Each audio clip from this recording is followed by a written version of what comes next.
ভারতে ২০০ জনের ধর্ষণের শিকার এক বাংলাদেশি শিশু উদ্ধার হয়েছে। ভারতের মহারাষ্ট্রের পালঘরে একটি নারী পাচার চক্রের হাত থেকে সম্প্রতি এই বাংলাদেশি শিশুকে উদ্ধার করেছে স্থানীয় পুলিশ। মীরা ভায়ান্দর ভাসাইভিরার পুলিশের অভিযানে নয়গাঁওয়ের একটি ফ্ল্যাট থেকে শিশুটিকে উদ্ধার করা হয়। এই ঘটনায় পাচার চক্রের সঙ্গে জড়িত থাকার অভিযোগে ১০ জনকে গ্রেফতার করা হয়েছে।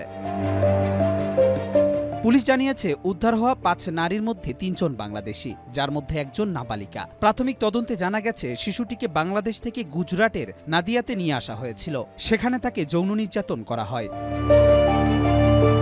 নওগাঁও থানার তদন্তকারী কর্মকর্তা বিজয় কদম জানান, শিশুটিকে ভারতে এনে তার পরিচিত এক নারী তাকে বিক্রি করে দেয়। এরপর তাকে পতিতাবৃত্তিতে বাধ্য করা হয় এবং বিভিন্ন জায়গায় পাচার করা হয়। শিশুটির অভিযোগ, গত ৩ মাসে ২০০ জনের বেশি লোক তাকে ধর্ষণ করেছে। তদন্তকারীরা এই অভিযোগ খতিয়ে দেখছেন।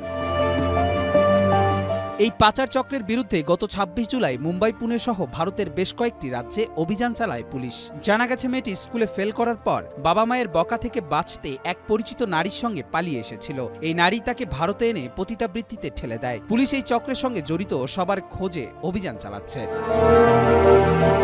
কবির চৌধুরী, মাই টিভি।